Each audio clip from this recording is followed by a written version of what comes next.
Dumaine, everyone!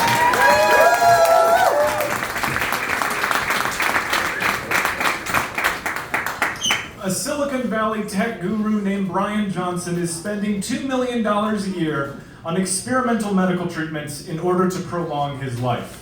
I was recently granted an insider look at how he lives and the team that's making all of this possible. When I arrived at his home in Venice, California, I was greeted by a small, tired-looking man in white scrubs and a mask. You must be with Paper Machete. I'm Dan. I'm Mr. Johnson's chief phlebotomist. He's still in the cryo chamber. Follow me. My greeter quickly guided us through the house, talking over his shoulder. So, he told us that he wanted to sleep in one of those jelly pods from the Matrix, you know, the one that Neo wakes up in. And man, we tried to explain to him that the Matrix wasn't real, but he just kept saying, if the Matrix isn't real, then what happened to Andrew Tate? So, we bought a fridge and just sort of tipped it over and filled it with goo. He pushed open the double doors and revealed a kitchen that more closely resembled a neonatal intensive care unit. In the center of the room, there was a chrome refrigerator that sat tomb-like and silent, flanked by two other figures in scrubs. Dan stepped aside to the side of the fridge and heaved open the door, revealing a vat of coagulated gelatin within which sat the body of the guru himself, not unlike a Turkish game hen encased in amber. Beneath the vermilion veil of goo, Johnson's eyes flicked open and his body began to quake. And to his credit, Johnson emerged from the slime with more grace than Neo and stepped onto an awaiting towel. I shook his dripping hand and he smiled broadly. I'm Bryan Johnson, and I believe that dying is for poor people. While his attendants toweled his body, Johnson beamed at me, his face like the rubber mask of a CPR dummy, and his glistening and muscular body like that of a pork sausage in the microwave moments away from bursting. Every day, I eat 130 different supplements and I run 10 miles backwards, which actually removes the strain from your body. Johnson took the towel from his attendant and wiped his armpits and crotch, making no mention of the throbbing erect penis which was pointed at my navel like the barrel of a firearm. Johnson stretched his arms and continued, I eat 1,977 calories a day, ensuring that my body fat stays between 5 and 6%. I asked him if anyone has ever suggested that he might have an eating disorder, and Johnson laughed, clarifying, women get eating disorders, men get results.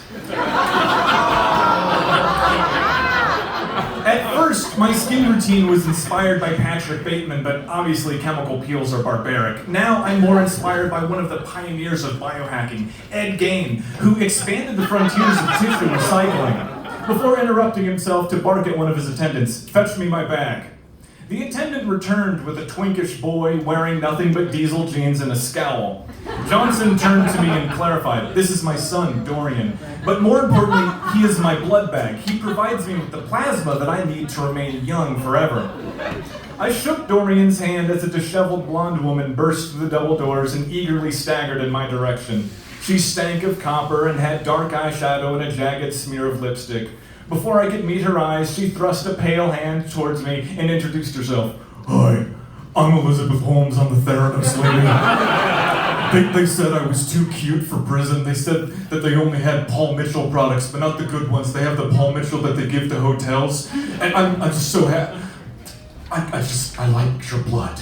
I can do beautiful things with your blood. She gripped my hand tighter as I pulled away. You have such rich veins. I retreated quickly into another room where the two other phlebotomists had already begun to work on Johnson and Dorian. A 2-liter-sized bag of blood had been harvested from the rapidly withering boy and was presently being injected to his noticeably engorged father. Initially, Johnson croaked, we exchanged blood, but then I thought, my blood is precious. I would never let someone take my blood. Now I receive at least a gallon of blood every week. My bowel movements are entirely black. My doctor says that my goal should be to fill the toilet with blood.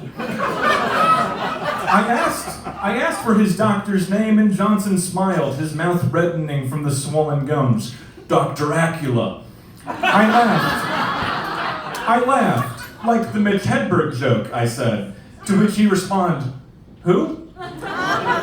When the transfusion was complete, Johnson rose from the chair, and the motion of his swollen body now sounded like eggnog sloshing around in a trash bag. Come outside. He sputtered, his eyes now fully red like the Sabbat Mater Dolorosa. There's someone I want you to meet. All of us, apart from Dorian's dried husk, exited to the front lawn, where we heard the overtures of Eye of the Tiger booming from an oncoming vehicle. As it drew closer, I recognized the distinct silhouette of Tesla's latest model, the pedophile's rhombus, otherwise known as the Cybertruck.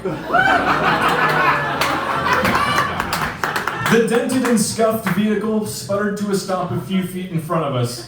I took a step to the side as I noticed Johnson was now leaking a large pool of blood. The aluminum door of the Cybertruck groaned as it opened, revealing the blemished face and patchy beard of none other than Elon Musk. My wife, Elon laughed for some reason.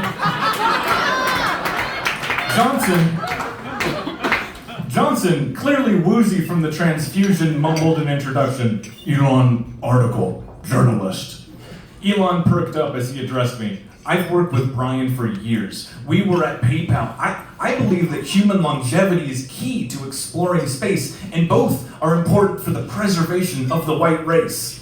Elon's face crumpled as he realized what he had said out loud. I didn't say that. None of you can prove that I said that. But Elon coughed loudly and retreated to his truck, the gamer chair inside creaking as he sat down.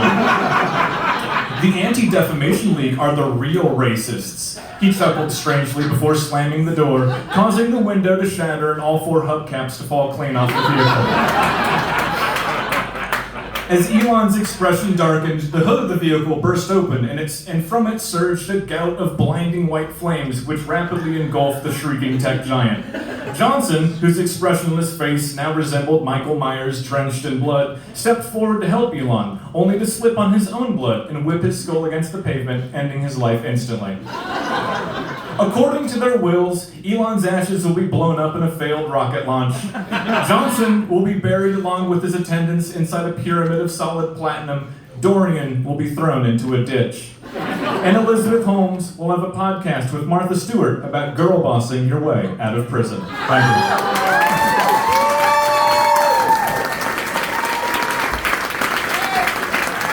One more time.